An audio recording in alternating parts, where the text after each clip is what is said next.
Gọọmenti Anambra steeti n'ụlọ ọrụ ministri n'ụlọ ọrụ ejensi ngalaba dị iche iche amaliteghị inye nkọwa ma nyere amụma ego ọrụ nke afọ 2023 n'ụlọ ọgbakọ omeiwu Anambra steeti nyegara ndị otu kọmiti na-ahụ maka okwu ego n'Ọka. Ndị na-achịkọba ya bụ ndị otu kọmiti na-ahụ maka okwu ego na ndị otu kọmiti ndị ọzọ na ya bụ ụlọ ọgbakọ. Ha na-enwe ya bụ ọgbakọ na ụlọ ọgbakọ omeiwu nke Anambra steeti. Chukwuemeka Modelim pụtara anyị akụkọ.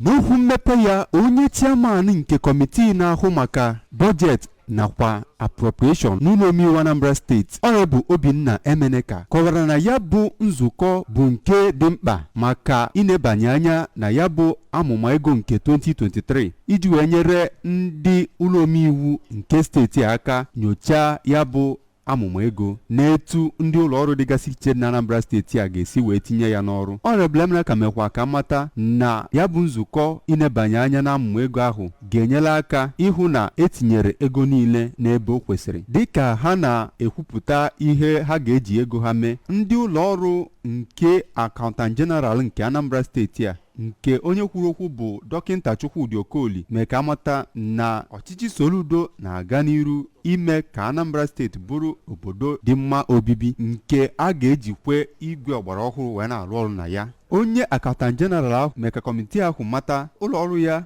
ga-etinyekwa usoro akwụmụgwọ ọrụ nke ga-eme ka edebanye aha ndị ọrụ ngo na-ahụ maka ọrụ ụzọ niile nọ na steeti a nke ọma. Na ya bụ nzukọ ka ndị ụlọ ọrụ sikwere na ministri nke Economic Planning, Budget nakwa Finance bịakwara bịa hụkwa etu ọrụ ha ga-esi wee gaa.